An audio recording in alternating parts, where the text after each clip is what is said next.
Malaya po tayo makakaupo and welcome sa ating midweek prayer meeting na ito. Kung kayo po ay ngayon lang nakadalo, meron tayong naging series na question and answer. So 2 weeks ago, ako po ay na-mood ng mga hindi pera, kundi papel sa inyo po at nag-send kayo ng mga tanong doon at may mga ibang nag-chat sa akin or personal na nagsalita tungkol sa mga questions nila na nakita nila sa Bible.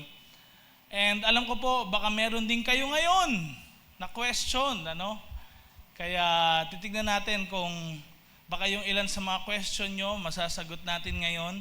Siguro mamaya na lang, pa-ready na lang yung yung stand na lang doon mamaya or kahit yung mic mamaya. Okay? Sino sa inyong handa na? Amen. Palapakan nga natin si Jesus one more time. Praise God. Ayan. I hope marami kayo natutunan nung nakaraang linggo. Sino nandito nung nakaraang linggo? Amen? Ayan. So sa Bible, marami pong mga nagtatanong actually tungkol sa prophetic. So, pinakamarami po yung prophetic side, Kaya hiningi ko nga kay Bishop yung pang-battle axe niya na turo rin noon para yun yung series naman natin, di ba Bishop? Ayan, para ma-encourage din kayo lahat na magamit kayo ni Lord sa mga gifts ng Holy Spirit. At saka may mga nagtanong din, mostly naman sa mga Book of Revelation, kaya yung majority ng mga tanong mamaya nasa Book of Revelation or End Times. Yan yung marami na pangalawa na nagtanong. Okay? But this time, merong nagtanong, ito yung tanong niya, Pastor, why did God want to kill Moses because his child wasn't circumcised? Bakit kaya gustong patayin ni God si Moses? Si Moses, di ba, tinawag niya to si Moses sa Exodus chapter 3. Tinawag niya si Moses tapos biglang gusto niyang patayin sa Exodus chapter 4. So basahin muna natin ang sinasabi ng Exodus chapter 4 verses 22 to 26. Sabay-sabay natin basahin mga kapatid. 1, 2, 3, go. At a lodging on the way, the Lord met Moses and was about to kill him. But Zipporah took a flint knife, cut off her son's foreskin, and touched Moses' feet with it. Surely you are a bridegroom of blood to me, she said. Next verse. So the Lord let him alone. At that time, she said, bridegroom of blood, referring to circumcision. So pag binalikan natin yung verse kanina, makikita niyo po dyan na yung the Lord met Moses, tapos gusto siyang patayin ni God. So alam naman natin, merong mga rules or laws si God in the Bible that when people do not obey, dahil ang Diyos ay just, ibig sabihin, kung anong ginawa mo, anong kaakibat nun na bagay, igaganti rin sa'yo.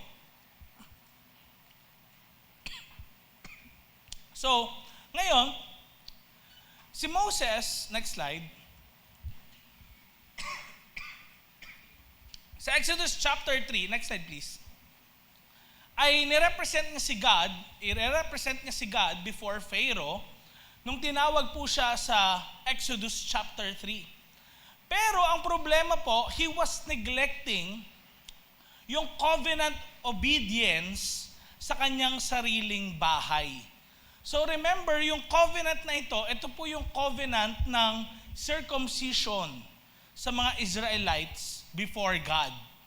Ngayon, mayroon pong pag-uutos ang Panginoon kay Abraham na lahat ng magiging anak nila ay tutuliin. Si Moses, tinatawag niya para pumunta kay Pharaoh at humarap. Ang issue kay Moses kaya siya gustong patayin ni God is what? Covenant faithfulness. bago mag-lead si Moses ng isang bansa, spiritually and physically, kailangan mag-obey muna si God sa Diyos na buhay. Hindi pwedeng sasabihin mo, okay, susunod ako kay God, pero internally lang. Sa labas, wala kang gagawin. Hindi pwede yun. Parang ganito yan, ano? Kung si Moses, inom lang po akong tubig. Hindi ko alam, ba't ako nasasamit?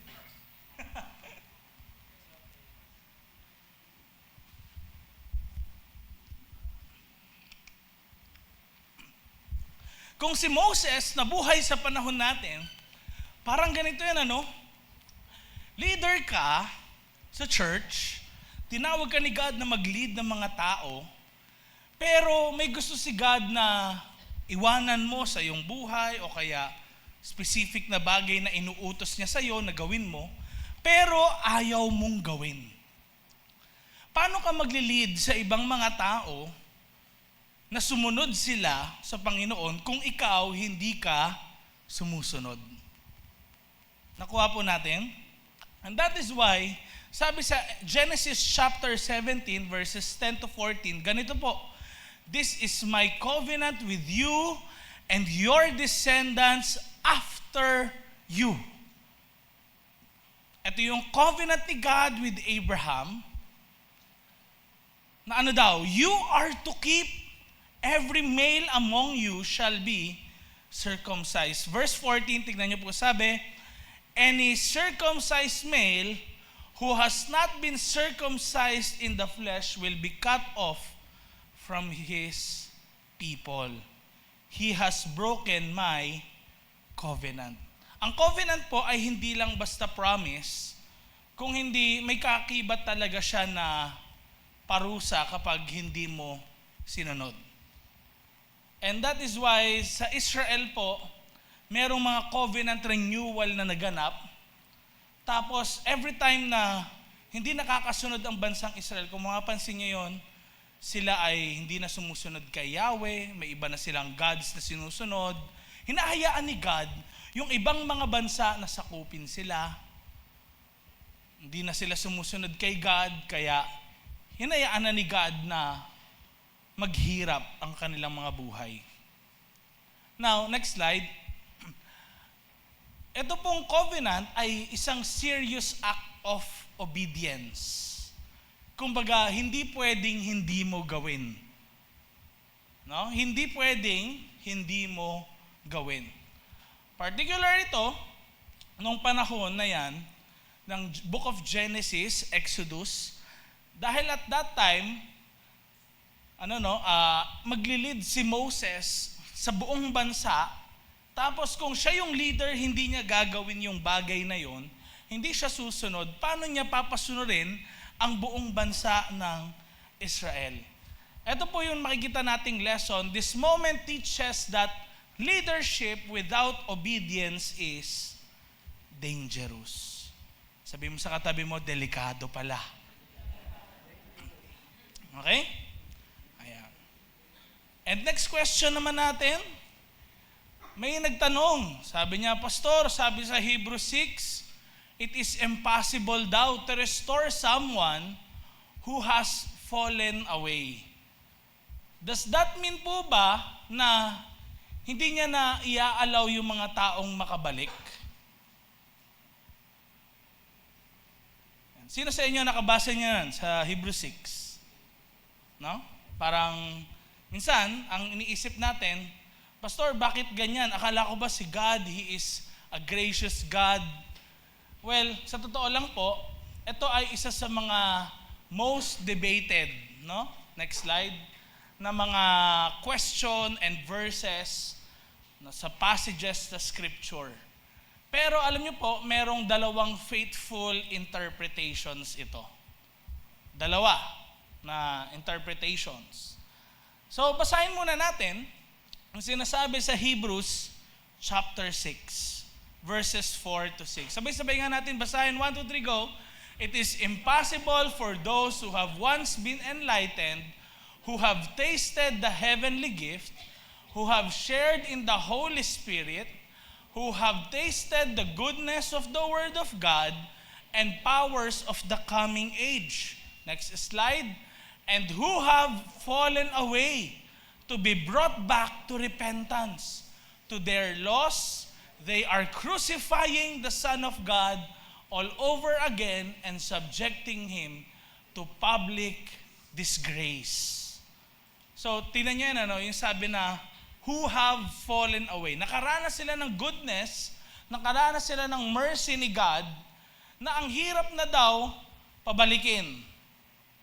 Ang hirap ng makabalik sa paglilingkod sa Panginoon. Ayun, to be brought back to repentance. Next slide, please. So, yung dalawang yon na interpretation is first po, ito it describes daw po yung people who were exposed to Christianity, pero hindi daw sila totoong regenerated. Ano yung regenerated? In short, born again. Alam na nila yung gospel, narinig nila katulad mo. Sabi mo sa katabi mo, katulad mo. Yan, narinig yung gospel. Pero hindi sila totoong na born again. Pwede silang tumanggap sa sinner's prayer. Narinig ni Chelsea nung siya ay nandito sa unahan, tumanggap yung mga VIP. Pero hindi sila totoong na born again or regenerated. Yun yung unang interpretation po dito. Pangalawa ay ito. It describes daw a severe, willful, public rejection of Christ. Yun talagang, alam na nga yung katotohanan, gusto niya pa sa mali. Alam niya na, naranasan niya na yung experience na patawarin ng Panginoon, pero bumaliktad pa rin siya. Kahit alam niya na yung buong katotohanan.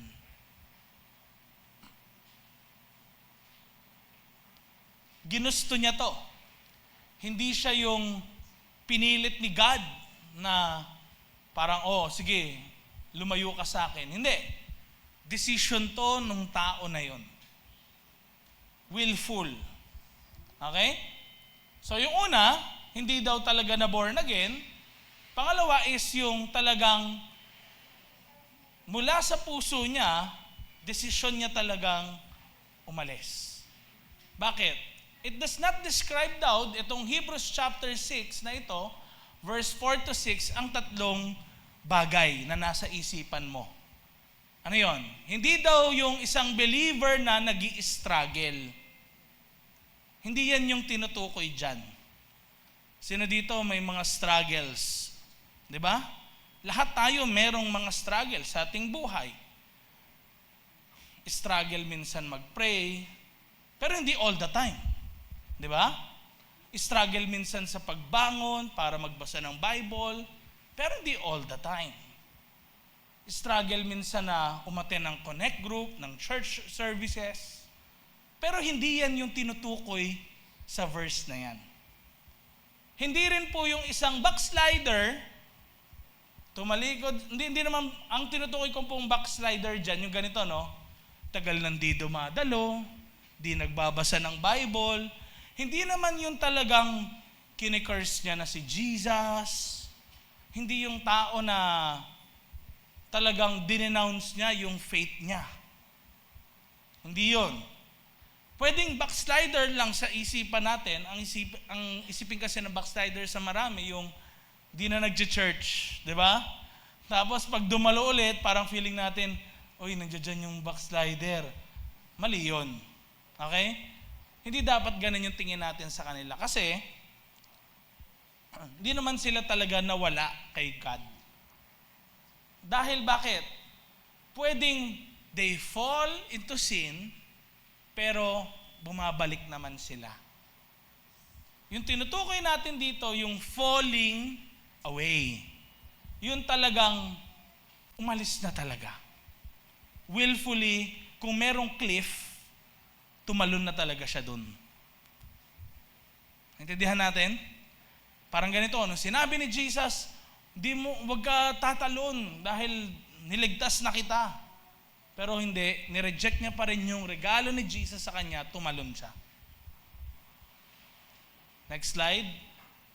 Dahil bakit? Inconsistent po kasi kung yung tatlo na yun, balikan lang natin saglit lang, yan yung tatlong yan, kung yan yung tinutukoy ng Hebrews chapter 6, verses 4 to 6, napaka-inconsistent saan? Next slide. Dito sa tatlo rin na bagay na ito, makikita nating verses all throughout the New Testament. Inconsistent dahil bakit? Yung prodigal son nga Luke chapter 15, verses 11 to 24, nakabalik. Di ba?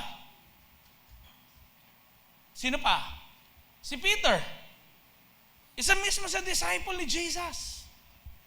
Isa sa 12 apostles. John chapter 21, verses 15 to 19.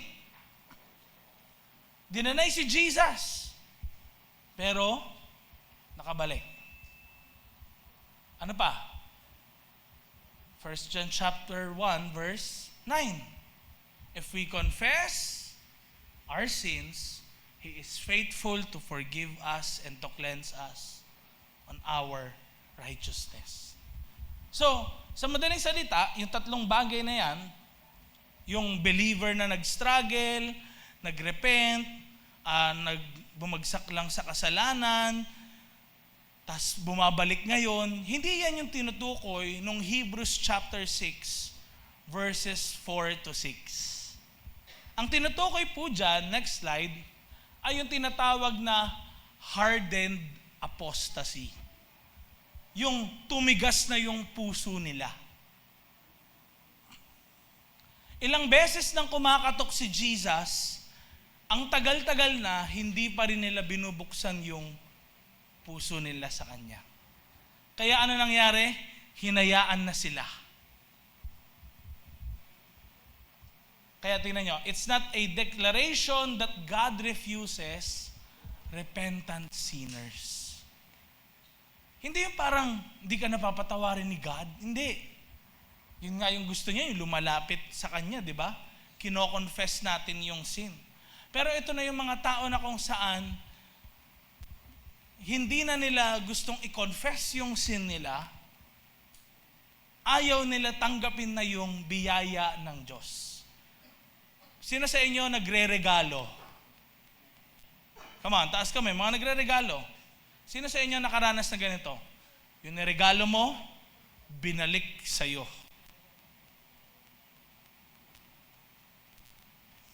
So, nakaranas na sila, naranasan na nila yung goodness. Ganito kung nagregalo ka ng halimbawa, Bible, o kaya book, binasa niya na lahat. Pagtapos niyang basahin, syempre di ba nagkaroon na ng lukot-lukot yon, binalik niya na sa'yo. Nyo? So, yun yung tinatawag na parang hardened apostasy. Naranasan na nila talaga yung goodness ni God sa buhay nila, pero they chose pa rin na umalis. If someone daw desires to come back to God, yung evidence daw na yun na gusto niyang bumalik kay God, evidence yun na ang Espiritu ng Panginoon, ang Holy Spirit, kumikilos pa rin sa tao na yun. Pero pag wala nang ganon, ibig sabihin, hindi na talaga kumikilos sa kanya ang Holy Spirit. Kaya impossible na makabalik ulit. Naintindihan natin? Naintindihan po natin? Kaya tignan nyo, Pagdating ng Hebrews chapter 10, basahin natin, di ba? Kasi Hebrews chapter 6 ang binasa natin. Sabi nga natin, context. Later on, yung author ng Hebrews, sabi daw nila, si Paul, sabi ganito, if we deliberately keep on sinning, kung magkakasala pa rin tayo, pagkatapos na malaman natin yung katotohanan, no sacrifice for sins daw is left. Bakit? Kasi parang ganito na ang feeling natin. papatawarin naman ako ni God eh. Ay, mapagbiyaya naman si God kaya kahit umalis ako ng church, kahit di na ako magbasa ng Bible, wala nang worship na ganyan, wala nang prayer, kasi mahal naman tayo ni God. So kahit di ko siya mahal niya naman ako. Yun yung mindset nila. Sabi ng authority ninyo, but only a fearful expectation of judgment of raging fire that will consume the enemies of God. And take note, pagkatapos niyan, may clue. Next slide. Tignan niya yung clue. Sabi dito ngayon sa verse 28 and 29, tignan niya yung yung sinabi. Anyone who rejected the law of Moses. So, nung umalis sila sa faith, willfully na nag-sin sila, kasi bakit? Ayaw nila yung law ni Moses. So anyone na nag-reject dun sa law, na okay, love the Lord your God, ganyan, siya lang yung dapat mong paglingkuran, yung huwag kang gagawa ng ibang inanyuan, lahat yon. Hindi lang 10 commandments, 613 commandments. Ayaw na nila nun. Hindi ko susundan yan. Nireject nila. Para sa kanila, kapag sinabing, di ba nasa 10 commandments yan? Matagal na yun eh. O kaya sabihin nila na, noon pa yan, thousands of years ago na yan. Iba na ngayon, 2025 na ngayon, no? 2026 na ngayon, no? And tingnan niyo sabi, who has trampled the Son of God underfoot. Dati, naranasan nila yung experience na maganda kay Jesus. Ngayon, inaasar-asar nila si Jesus sa mga conversations. Binabaliwanalan nila yung ginawa ni Jesus sa cross. Kaya tingnan niya sabi, who has treated an unholy thing, the blood of the covenant that sanctified them. Binaliwala nila yung sakripisyo ng Panginoon para sa kanilang mga buhay. And tingnan niyo sabi, and who has insulted the Spirit of grace. Yung biyaya, hindi na nila talaga tinanggap. Dito natin makikita, mga kapatid, kung bakit ang good news ng gospel, good talaga. Bakit? Yung bad news kasi, sobrang bad. Nakuha nyo? Sobrang bad. Kaya, biyaya nga ng Diyos yan eh. Ang biyaya ng Diyos, ito hindi yan fairness. Kaya nga biyaya eh. Kasi kung fair si God, Lord, dapat fair ka. Sabihin, pagbabayarin mo yung nagawa mo, mabuti man o masama. Eh, ang problema, yung masama, yun talaga, pagbabayaran mo. Thoughts mo, lahat sa buhay mo. Pero hindi, binago ka na nga ni God eh. Kung babalik ka doon, you're insulting the grace of God. Nakuha natin? Seryoso kayong lahat. Ang pinakamarami, katulad ng sabi ko kanina, yung tanong naman sa Book of Revelation. Okay, next slide. Para sana matapos natin ito kaagad. So sabi, Pastor, yung Revelation, ano ba yan?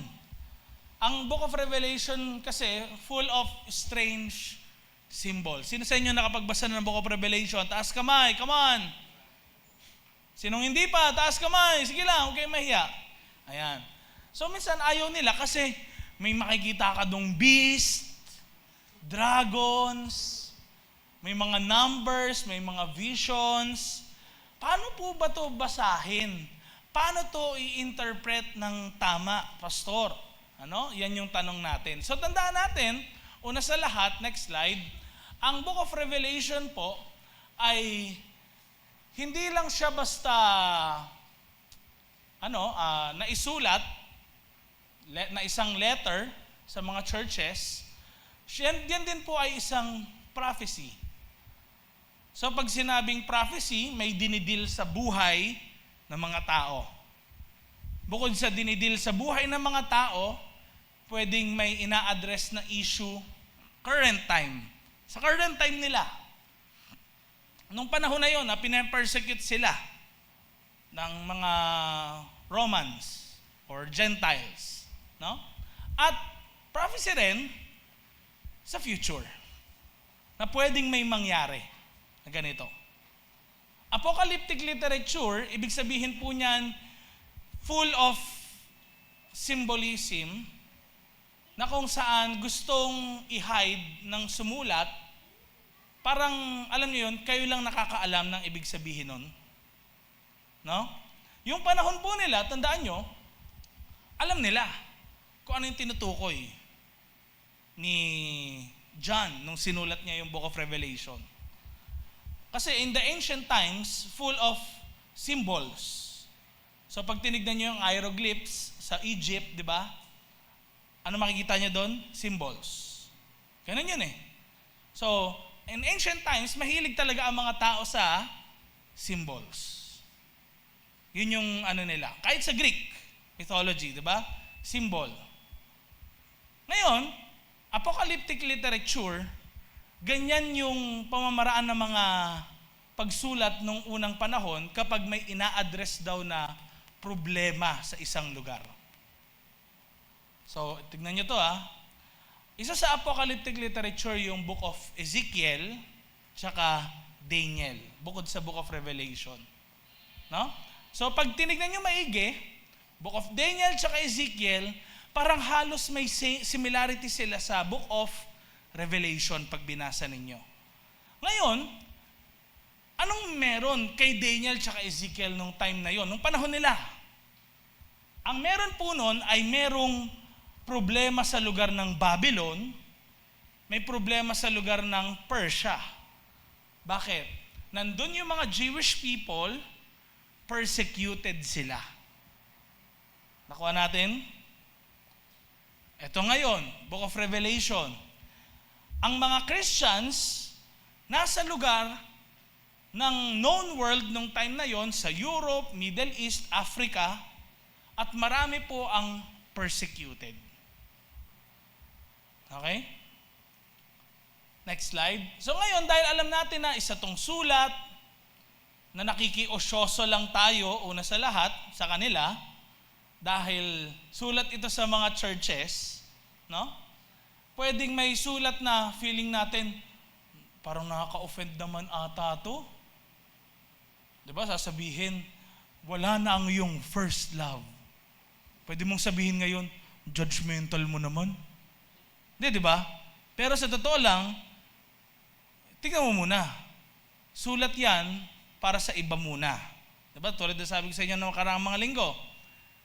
Para sa iba yan na sulat. Nakikiusyoso ka lang. Nakalagay ba dyan pangalan mo? Halimbawa nakalagay Alfred to the Church of Alfred. Hindi eh. To the Church of Radiance. Hindi. May ibang church doon. No? Ngayon, mensahe din ito para sa atin because it is a prophecy. And the Word of God endures forever. Next slide. Kaya, tingnan mo natin, letter. Next slide. Bakit ito letter? Letter saan to, pastor? Sa Ephesus, sa Smyrna, sa Pergamum, sa Thyatira, sa Sardis, sa Philadelphia, sa Laodicea. Mga churches na ito, located sa panahon ngayon na Turkey. Hindi na po Turkey ang basa, Turkey na. O kung gusto nyo, Turkey.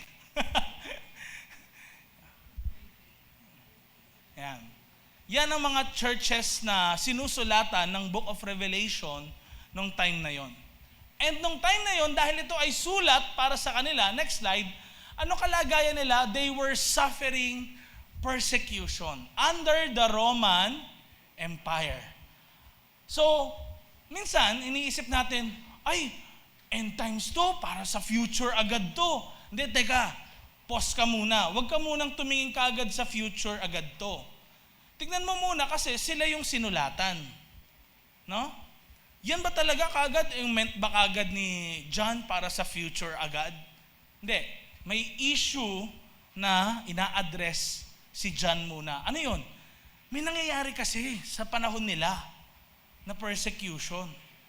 Ngayon, ang Book of Revelation is actually encouragement sa kanila na maging faithful kay Jesus. Next slide please.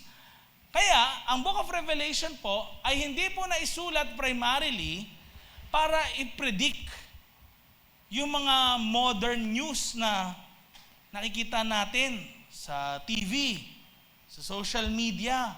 Hala, Pastor, may war na sa Iran. Eto na ba yun, Pastor? End times na ba? Tataas daw yung gas. Di ba sabi po, tataas daw yung bilihin. Kailangan ko na po ba mag-hoard ngayon, Pastor? So tandaan nyo, kaya naisulat yung Book of Revelation, hindi agad-agad, yun agad.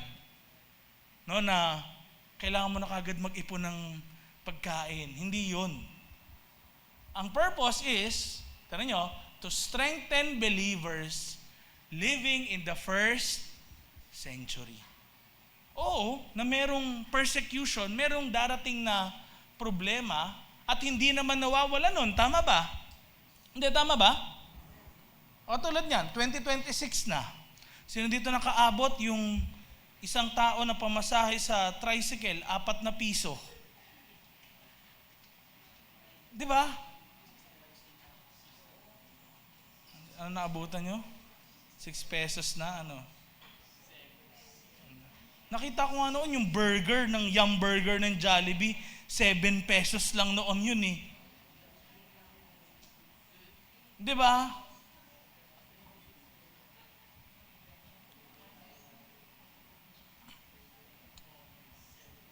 Tumataas yung bilihin. Pero, hindi pwedeng sasabihin na, ay Pastor kasi, sabi sa Book of Revelation, ganyan. Huwag nyo kaagad kung ano nangyayari ngayon, ay eto yan. No? Kasi marami ng ganyan kahit noon pa. Next slide. Ngayon, tinawag din, di ba na? Prophecy. Next slide. So, anong sabi? Sa Revelation chapter 1 verse 3. Blessed is the one who reads aloud the words of this prophecy. So, ang Book of Revelation ay isang prophetic book din pala. Ano ibig sabihin po pag sinabing prophetic book? 2 bagay. Next slide. So kailangan nyo to ma-take note, no? Para alam nyo, pag sinabing propeta yung nagsulat nito, ano ibig sabihin nun? Nagre-reveal po, una sa lahat, kung ano yung gagawin ni God in the future. Okay? Bakit sasabihin ko anong gagawin ni God in the future? Kasi nagbibigay ng pag-asa sa mga tao na nakakaranas ng paghihirap. Nakukuha natin? So, ngayon din, bukod doon, ang focus lang kasi natin, ay Pastor, yung masamang mangyayari in the future, hindi nga yun yung focus ng prophecy. Ang focus nga ng prophecy is pag-asa. Na, at the end, si God yung panalo. Masyado lang tayo ngayon nafo-focus kapag prophecy, puro negative. Pero hindi dapat sa positive. Kasi yun yung meant niya. Bakit? Tinatawag na maging faithful ka. Oo, may problema. Hindi naman nawawalan yan eh. Taas ng bilihin, hindi naman mawawala yan. Tataas at tataas pa rin talaga eh. Ang bilihin. Pero kailangan sa panahon na to, maging faithful ka. Hindi porket tumataas yung bilihin, mandadaya ka. Hindi porket tumataas yung bilihin, tatapakan mo yung ibang tao. Okay lang sa'yo na, hindi fair. Ikaw yung marami na stock, sila wala. Nakuha natin? Faithfulness. Amen? Next slide. Na kahit ano rin mangyari, ikaw ay na kay Lord pa din. Bakit? Mensahe po ito na sinasabi sa mga believers, stay faithful because Christ will come soon and will ultimately win. Yun yung sure. Babalik si Christ at siya ay mananalo. Next slide please. Kaya tinan nyo, ang focus ng Book of Revelation, wag yung isipin yung masasamang mangyayari. Hindi po ang focus ng Book of Revelation is matakot ka. Ang focus ng Book of Revelation is actually Jesus. Tignan nyo na lang, Revelation 1 verse 8, the Alpha and Omega. Revelation 5 verse 6, the Lamb who was slain. Ano pa? Revelation 19:11, the rider on the white horse. Revelation 19 verse 16, ano sabi? The King of Kings and the Lord of Lords. So, some verses lang yan na nagpapakita kung sino ba si Jesus. Amen? So, next slide. Madalas, ganito, no? When people only focus only on beasts, plagues, makikita mo, sasabihin, isang beast yung lumabas mula sa tubig. May muka na parang leon. Diba? Mga ganyan, di ba? Parang, mga minsan nakakatakot, pakinggan. May 10 ulo ng dragon at may 10 sungay, mga ganon, di ba? Minsan parang pag in-imagine mo, nakakatakot, ano kaya yun? Ano kaya ibig sabihin nun? O kaya Antichrist, yan na. Pag doon ka nag-focus na mismo yung talagang mensahe. Okay? Next slide. Kaya ang center ng Revelation ay sino? Si Jesus. Sino ulit? Jesus as the victorious King. Next slide. Kaya, tinan niyo yung sabi, no? Pagdating ng Revelation 21, verse 4, He will wipe away, ano daw? Every tear from their eyes. So, maganda yung yung message talaga ng Revelation. Oo, may pagdadaanan, pero sa huli, panalo pa rin si God. Amen? Pangatlo, ano yun? Diba? After ng letter, prophecy, yan din po ay isang apocalyptic literature. So, ibig sabihin po ng apocalyptic or yung tinatawag na apocalypsis ay isang bagay na isang tinatago para mahayag. So, imagine niyo, no, parang itatago natin ito sa pangalang ganyan. Pero tayo lang nakakaalam nun. Pero later on, mafi-figure out din ng mga tao sa paligid. Imagine ninyo, parang kay Rizal, no limitangere, el filibusterismo. Sino si Rizal doon sa kwento? Parang siya si Crisostomo Ibarra. Di ba? Parang ganon, somewhat like that. Pero hindi literal na apocalyptic text katulad sa Bible. Kasi yung apocalyptic text ng Bible, ito yung paraan ng pagsusulat nung unang panahon. Okay? Yung kay Rizal, ito na lang yon later on. 18th century na yon. Nagigets natin? Next slide. So, ang Book of Revelation, sabi, belongs to a genre called apocalyptic writing. Similar daw sa visions in the Book of Daniel. So, makikita natin sa apocalyptic literature na to, maraming symbols, maraming image na pwedeng literal, pwedeng hindi. Okay? Pwedeng literal, pwedeng hindi. Next slide. So, example natin, katulad yan, dragon. Sa Revelation 12 verse 9, may dragon. Pero pag nagbasa kayo from Genesis hanggang Book of Jude, may mababasa ba kayong dragon doon? Wala. Sa Book of Revelation, meron. Greek mythology, meron. Pag napansin nyo, di ba? Doon meron. So anong meron kaya? Bakit sa Book of Revelation siya particular? Anong dinedescribe niya? So, later on, pag binasa natin yung Book of Revelation, makikita natin yung dragon, it represents Satan. Si Satanas. Nakaaway ng Diyos na nakikipaglaban, no, sa mga kay Archangel Michael, ganyan. And yung beast, pag sinabing may beast, nagre-represent po ito ng mga kingdoms and rulers. Yan. So pag sinabing beast, huwag niyo isipin na, ay, beast, meron siguro mula sa lupa, ano na lang. But it represents kingdoms or rulers. Bakit? Paano natin nalaman na kingdoms or rulers? Pag binalikan natin yung Book of Daniel, the same beast na nakita ni Daniel, lumabas din siya sa Book of Revelation. Tapos tinatanong ni Daniel, ano ibig sabihin nun? Sinagot siya.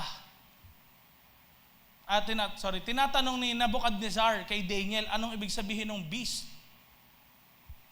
So sinabi niya, yung kaharian ni Nebuchadnezzar, yung isa doon. So ang beast ay nagre-represent sa kingdom. Nakuha natin? And numbers often symbolize ideas. So katulad nito, next slide, more examples natin, yung 7. Madalas maano natin yan, yung word na 7, mga ganun daw, no? Ano kaya yun? But 7 ganito, 7 plagues, 7 trumpets, but mga ganun ba? No? Or 7 bowls of heaven. Ano meron sa 7, pastor? So, hindi necessarily literal na 7, kung hindi, tumutukoy lang yan sa completeness or perfection. 12, it symbolizes the people of God. 12 disciples, 12 tribes, usually ganyan, no? 3.5, yan yung limited period of suffering. 3.5 years, 3.5 na naman na year na another, suffering na naman para naman sa mga mananampalataya. So yung mga ganyan, 3.5 years, yan yung mga limited time ng suffering. Not necessarily, hindi necessarily 3.5 years talaga agad-agad. Pwede rin, 3.5 years, pero usually, yan yung limited time ng suffering. Next, ano yun? 666. Madalas, sinasabi na, wag kang maglalagay ng 666 na tattoo or ano man. Pero sa totoo lang, yung 666 po na yan ay nagsisimbolize sa human rebellion or imperfection. Nakuha natin? Kasi nga, 7 days is perfection, 6 days, incomplete pa. Parang kung may 7 days of creation, ika-6 day, doon kasi kinreate ang man. Hindi complete ang creation kung walang 7th day. Kasama pa rin yun. Kaya tinawag na 7 days of creation. Nakuha natin? Next slide. Kaya, when reading Revelation, sabi, we should not assume every detail is literal. Many things are symbolic pictures of spiritual realities. So katulad niyan, ito may mga makikita tayo, pinabasa sa mga astronomers. Book of Revelation chapter 12. Diba, yung babae daw, habulin daw ng dragon, mga ganyan. Tapos sa babae may nakita, may 12 stars, ganyan-ganyan. Diba? Diba, nabasa natin yun? Pag pinabasa mo yung sa astronomers, alam niyo po, iba yung basa nila. Kasi mga alam nila yung stars, ganyan. Makikita niyo na may movement daw yung passage ng Revelation 12 na kung saan anong tawag dito? Parang may specific date siya na tinutukoy. Dun sa 12 stars, ganyan, tas meron daw image na ganyan. So, sa atin, sa mga nag-aaral ng ganyan, astronomy, di ba meron yung mga Libra, mga ganon, di ba, Sagittarius, mga ganyan. Sa kanila, na-interpret nila yung kung ano yung nababasa based sa kung anong background nila. Tapos sabi lang ng mga ibang astronomers to siguro paano to? Ibig sabihin, September 11 daw talaga pinanganak si Jesus. Yun yung sabi nila. So, hindi natin alam, pero doon natin makikita, may iba-ibang interpretations ngayon pag nagbabasa. Wala talagang concrete. Kasi after all, ang ibig sabihin nga ng apocalyptic text is something na revealed pero tinatago. And hindi meant na talagang i-reveal, kundi maging mysterious isang bagay na yun. Next slide. Ngayon, may major Christian approaches sa Book of Revelation. Ito yung may futurist view, historicist, preterist, tsaka idealist. So yung futurist muna, pakita natin, ano daw yung futurist? Pag sila nagbabasa ng Book of Revelation, sabi nila, mangyayari pa ito pagkatapos noon ay mangyayari ito later on pa. Hindi nung time nila, nung time ng mga sinulatan to, yung mga churches, kumbaga later on pa. Kaya futurist, sa future pa, mangyayari. Nakuha natin? Next slide. Next yung tinatawag na historicist, describe nila na dito daw sa Book of Revelation, pinapakita yung entire history ng church in symbols. Yun yung nila. Yun yung view nila. Kaya daw ganyan. Next is yung tinatawag na, next slide please, preterist. Ano yun? Na marami daw na nasulat dun sa Book of Revelation, nangyari na daw nung first century. Nangyari na daw yan noon, marami na. Ngayon, nababasa na lang natin yung remnants of the past. Preterist, tawag. Okay? So, futurist, mangyayari pa in the future. Historicist, parang historical na lang to lahat, simula sa nangyari nung una, hanggang nung time nila na yan. Tapos, preterist is, nangyari sa kanila na, nung panahon na yun, lahat. Nakuha natin? Then, last, yung tinatawag na idealist, actually, ito yung tinatawag na spiritual view din. Paano ang spiritual view?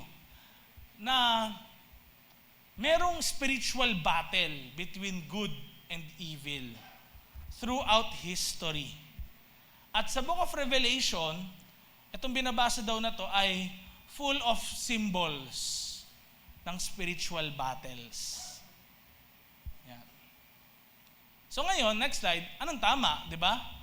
Many scholars combine these views. Walang isang tama dyan. Lahat yan ay possible. Possible. Okay? Kasi bakit?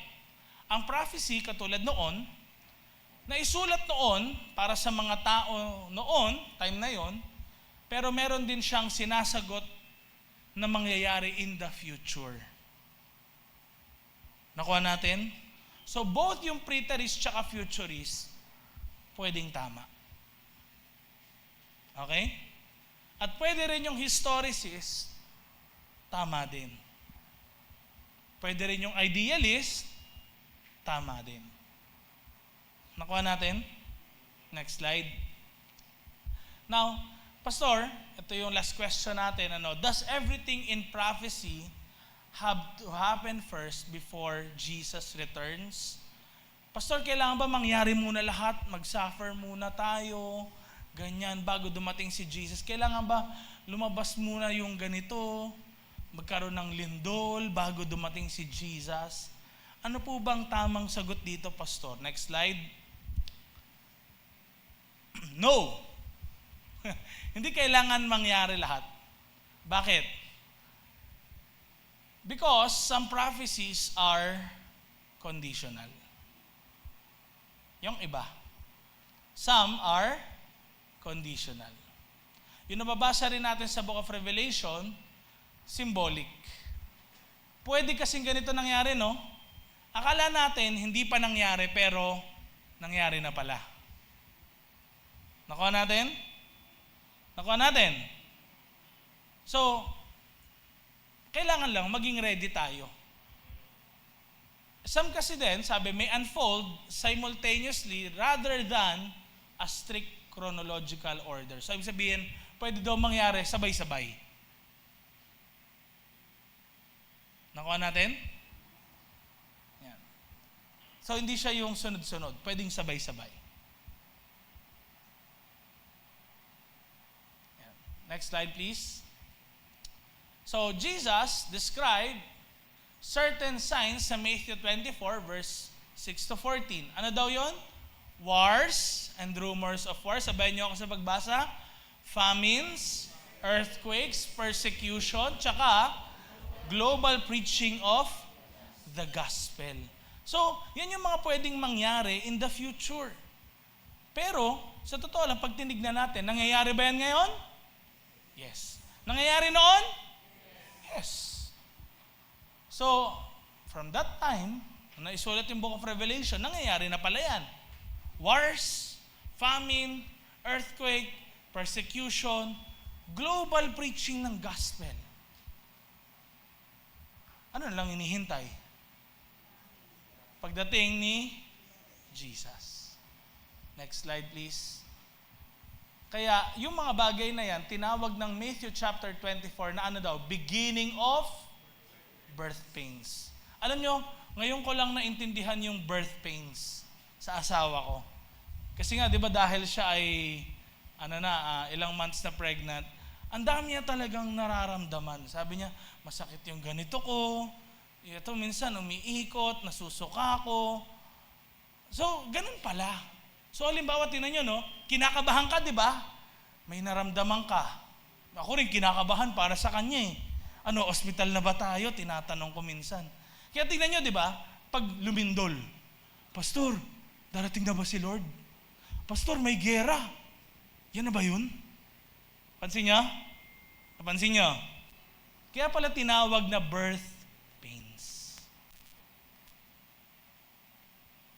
Warnings. Signs. Next slide, please. Kaya birth pains, ang sabi, it increases daw intensity pagdating sa Book of Revelation. So, yung wars, yung famines, mas lalong gagrabe yan. So, iniisip natin, grabe yung wars sa Ukraine, Russia. Hindi, may mas gagrabe dyan. Nakita natin yung sa Iran, tsaka Amerika. Hindi, may mas gagrabe pa dyan. May tagutom sa Africa, hindi, may mas gagrabe pa dyan. May persecution, hindi, may mas gagrabe pa dyan. Talagang mas dadala siya, mas gagrabe before the final moment. Next slide, please. Kaya sabi, Matthew 24, verse 14, this gospel of the kingdom will be preached in the whole world and then the end will come. The end will come. Now, many theologians po, ang sabi nila, meron daw mga prophetic milestones or mga instances na dapat daw muna ring mangyari. Next slide. Ano yon? Yung global spread of the gospel. Nangyari ba yan? Yes, with the advent of technology, missionaries, And ngayon, yung niece pala ni Ayatollah Khamenei, Christian, yung babae na niece niya, no? So, dumadami ang Christian kahit sa Middle East. Nare-reach ng gospel. And nalaman pala ng CIA ng Amerika na nung panahon ng pandemic, 2021,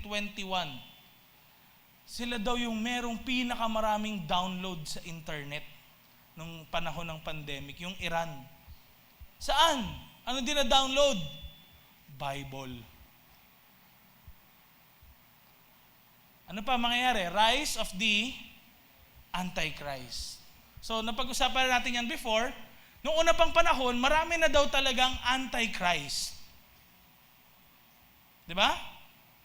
Marami ng Antichrist. Many will appear.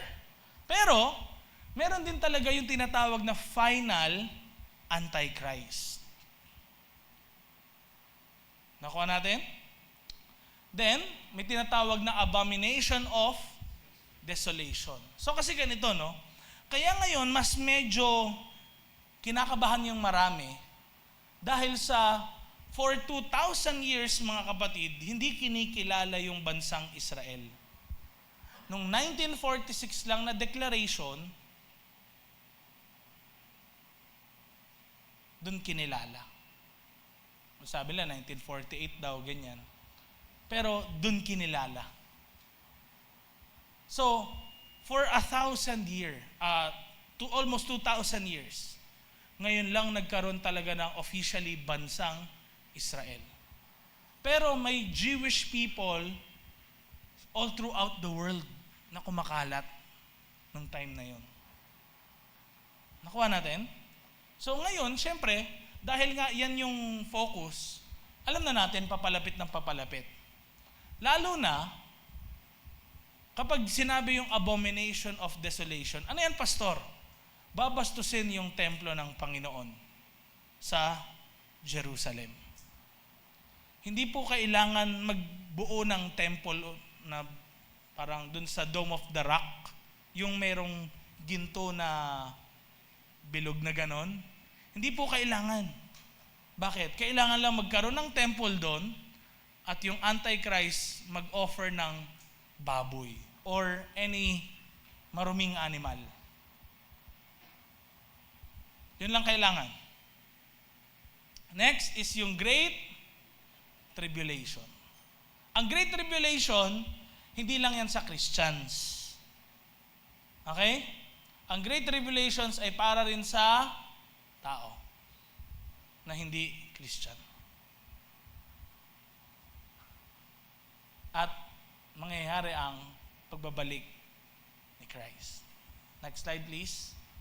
So, sabi nga no one knows the day or the hour.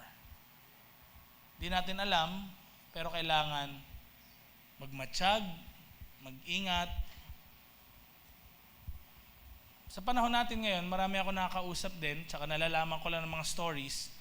Muli silang bumabalik sa church o kaya nag-active ulit kasi nakapanaginip daw yung isa na darating na si Lord, yung isa naman nakapanood sa YouTube or sa Facebook na isang preacher tungkol sa end times. Tapos yun daw, umano daw sa puso niya na darating na si Lord. May isa naman yung nakinig lang ng preaching dito na sa church, darating daw si Lord kaya bumalik sila. May mga ganun, ano? But doon yung makikita natin nagbibigay ng sign si Lord, kumakatok si Lord sa puso ng maraming mga tao. Sana, pagbuksan ng maraming mga tao ang kanilang puso, katulad ng mga kapatiran din natin. Amen? Next slide. Ayan. At doon nagtatapos yung mga question and answer na to. Baka meron pa kayong questions. Anything. Mga personal niyong katanungan sa Bible, sa Christian life. Sige, ano?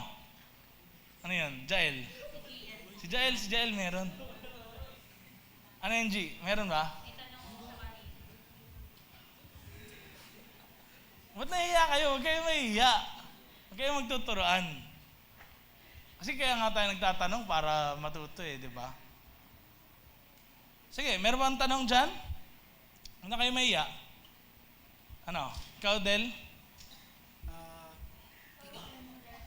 ano, tanong ko Palakasan lang, nga Pas, yung mic. kasi bakit si Jesus pag gumawa siya ng himala o nagpapagaling siya ng may sakit, bakit laging Creative. hindi yung ano nila, Sabat. Alin? Bakit During laging Sabbath. halos laging Sabat. Okay. So, bakit usually Sabbath nagpapagaling si Jesus daw? Yung tanong ni Rodel. Tapos di ba nagagalit sa kanya yung mga religious leaders? Bakit ka ganyan? So, kung mapansin nyo, may dinidil si Jesus sa mga religious leaders. Sila yung mga tinatawag na naging legalistic, tapos naglagay sila ng rules. Ito, makinig, naglagay sila ng rules na sila naman mismo hindi nila kayang gawin. So sabi nila, huwag kang gagawa kapag Sabat ng kahit na ano. So, example ba doon? Halimbawa, mamatay na yung anak mo. Hindi mo dadalhin sa ospital kasi bawal maglakad ng greater than 1 kilometer. Mga ganyan. Example may sakit, anak mo. Dadalhin mo ba sa ospital? Hindi. Kasi kapag lumabas ka ng bahay, dito hanggang dyan sa ospital na Sampaloc pa lang, wala nang 1 kilometer. Di, inaano mo yung Sabat. So makikita nyo, sa panahon ni Jesus, naging sila, legalistic masyado. Masyadong gustong sundin yung law, naglagay sila ng mga iba pang laws para sa kanilang buhay. Ang sabi lang naman, honor the Sabbath. Make it, ano sabi? Holy.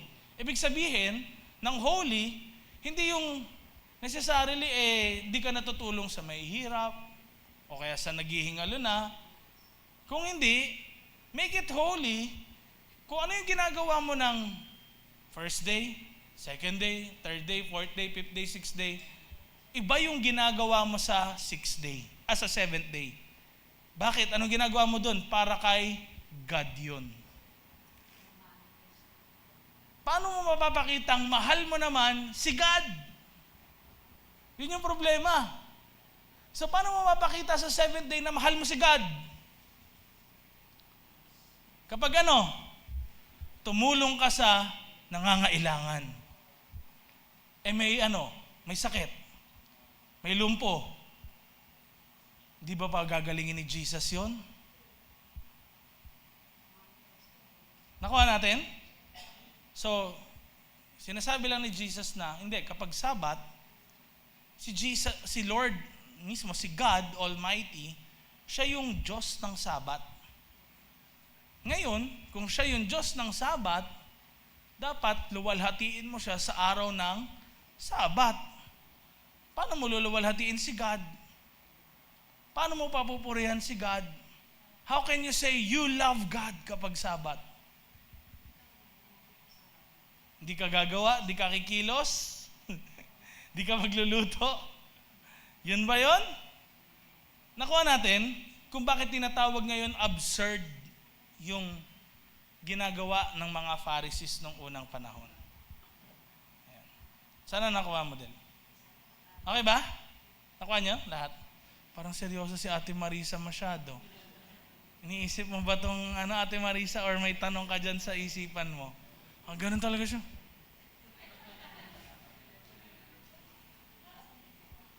Sige, huwag kayo mahiya magtanong. Kay Pastor Roy. Pastor Jace, may narinig po kasi yung isang commentary. Ewan ko lang kung agree po kayo dito, kung ano po yung paliwanag nyo. Diba si Moses po yung sumulat po ng Genesis, Exodus, Leviticus, Numbers, and Deuteronomy. Ang tanong ko lang po kasi based po dun sa commentary, paano po naisulat ni Moses yung mga bagay especially patungkol sa Garden of Eden, patungkol kay even Adam and Eve, kay Enoch. Nung mga panahon yun ay hindi pa buhay si Moses. Paano niya naisulat yun? According po sa commentary, nung si Moses daw po ay nasa Mount Sinai for 40 days, ay doon daw po nakipag-usap si God at doon daw po ni-reveal yung 5 aklat na isinulat niya. Ano po ba yung side niyo dito? So, pag tinignan niyo po yung ang sagot po dyan talaga is, yung Torah, yung law, hindi naman siya kagad na isulat sa papel. So, bakit kaya sinulat ni God yung 10 Commandments sa Mount of Sinai sa tablet? Ba't hindi na lang sa papel kung meron noon? So, yung meron po talaga sa Book of Genesis, Exodus, Leviticus, Numbers, Deuteronomy, yan ay meron tinatawag na ancient oral tradition. Pasalin-salin hanggang sa susunod na generation. So, tayo ngayon, tayo yung tinatawag na hyper-literate na mga tao. Di ba? Kasi bakit? Meron tayong papel, meron tayong notebook, tsaka yung nangyari noon parang, parang di natin maalala, tama? Mga ganon. O kaya, nangyayari sa atin, parang ang hirap na maalala yung mga nangyari noon, paano ko sasabihin na tama talaga yan. Umaasa kasi tayo doon. Ngayon, wag mo isipin na ang mga tao ng unang panahon, dahil lang 21st century ngayon, parehas na kayo ng pag-iisip sa mga nabuhay 4,000 years ago. So, yun yung tinatawag na mythological drift. Na kung saan iniisip ng marami dahil nakikita sa Book of Genesis, Tito Roy, merong serpent nagsasalita. Di ba yung mga ganun sa dati na papanood yun? Fairy tale. Di ba? Doon natin nakikita yun. Yung serpent nagsasalita, yung ganyan, etc. So, ngayon yung mga tao, ang akala nila is hindi okay yon. Hindi okay yung mga ganon. But, ang sagot po talaga doon is, hindi talaga si Moses yung nagsulat ng lahat ng Book of Genesis, Exodus, Leviticus, Numbers, Deuteronomy. Inattribute lang sa kanya. Dahil siya rin yung kilala na figure. Siya rin yung nagturo sa kanila, sa mga Israelites. Okay? So ngayon, dahil siya nagturo, siya yung kinilala. So, nakalagay din doon, di ba? Imagine niyo, nakalagay sa Book of Numbers, nagalit si Moses, hinampas niya yung bato. Tapos, ano sabi? Nagalit sa kanya si Lord. Pero pag binasa mo yung Book of Exodus, parang si Moses yung bida. Parang siya yung superhero. Walang tubig. Pinalo niya, tapos nagkaroon ng tubig. Pero wala nakalagay na nagalit si Lord. Sa ibang book, meron. Niretel sa Book of Numbers. Inulit yung story na yun. Bakit?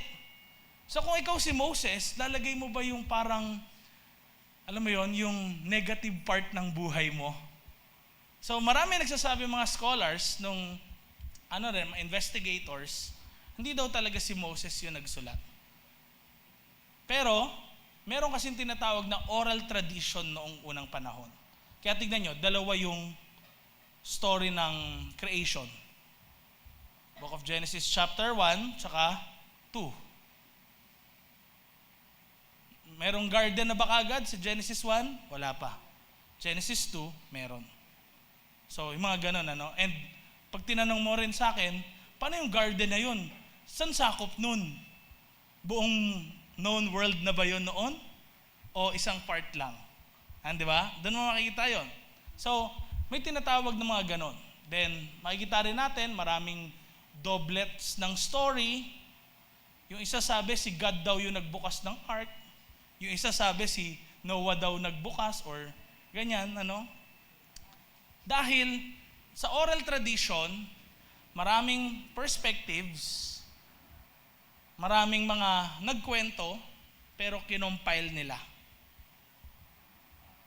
And later on, pagdating nila sa Promised Land, sinulat yon. Lahat ng yon. Nakuha natin? Tsaka kung meron Tito Roy na preserved na 5 books na yon sa Mount Sinai, ba't hindi nilagay sa Ark of the Covenant? Di ba? Kung meron ng papel noon.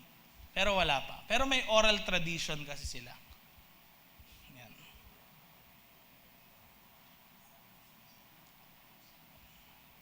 Sa Radiant Bible School natin, yung level 1, di ba na-tackle ko ata yun dito, Roy? Pero hindi tayo nag-agree doon na meron nakatanggap na libro si Moses kay God sa Mount Sinai. No? Hindi siya. So, katulad niyan, yung na-describe pa ba ni Moses paano siya namatay sa Book of Deuteronomy? Di ba? Ganito pala ako mamamatay, di ko pala makikita yung Promised Land. Di kung ikaw lang nagsulat nun, di ba? Di ko natutuloy ito.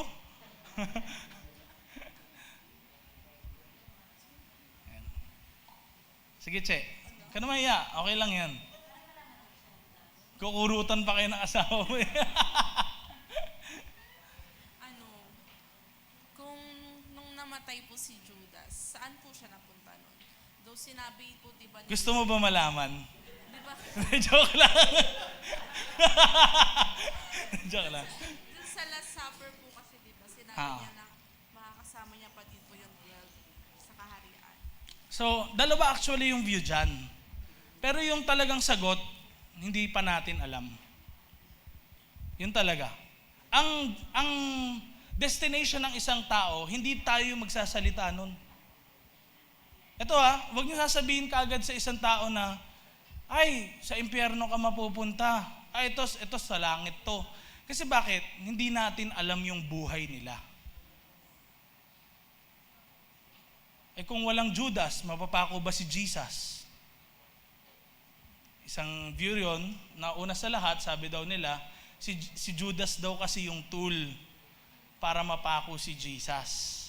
Hindi rin naman mapapako si Jesus kung wala magbe-betray sa kanya. Sabing ganon, di ba? Hindi natin alam, sa totoo lang. Pero, nakalagay kasi sa scripture, tsaka sa prophecy sa scripture, na, ang tawag doon, si Judas, or yung magbe-betray sa Messiah is, mapapariwara. Yun lang yung word, no? Pero hindi nakalagay na impyerno siya talaga. Kaya yung mga nagsusuicide, not necessarily sasabihin mong sa impyerno sila.